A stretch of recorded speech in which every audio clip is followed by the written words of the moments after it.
Okay, I took my 1985 VT 1100 apart. When I got done, the shifter wouldn't shift. Now, according to what the service information says, there are two parts to the shift lever. The part that you see at the top there is for the other side, and the part in the bottom is for this side. And I had replaced the bottom pulser, and when I pulled the cover off, you see that shaft right there?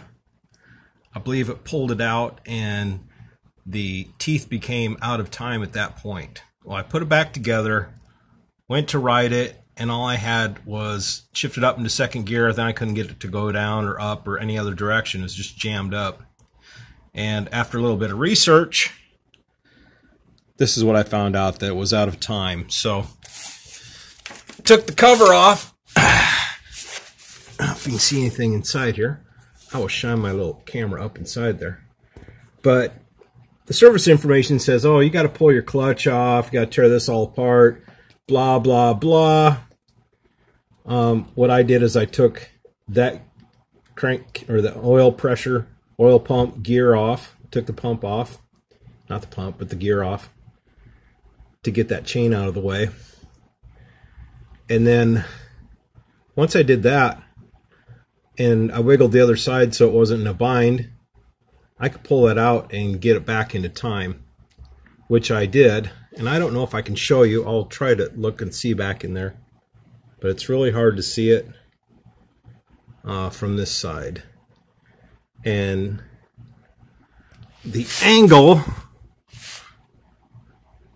of the light doesn't really let me show it up inside there so well. So it is like right above that oil pipe. I don't know if you can see it in there.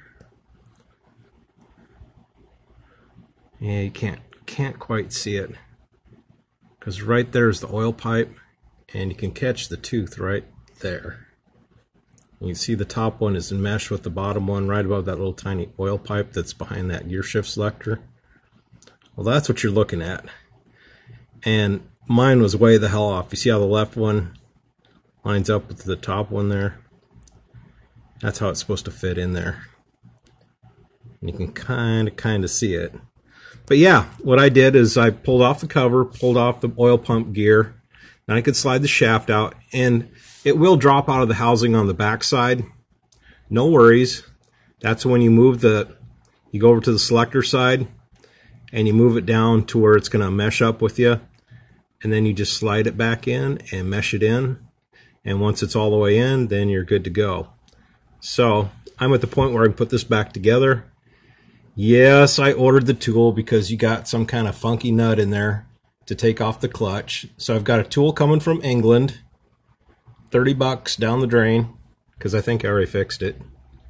But I'll put it back together, get the side cover back on, and see if it shifts okay. If it does, I'll dump the oil in it, fill it back up, and I'll be ready to roll.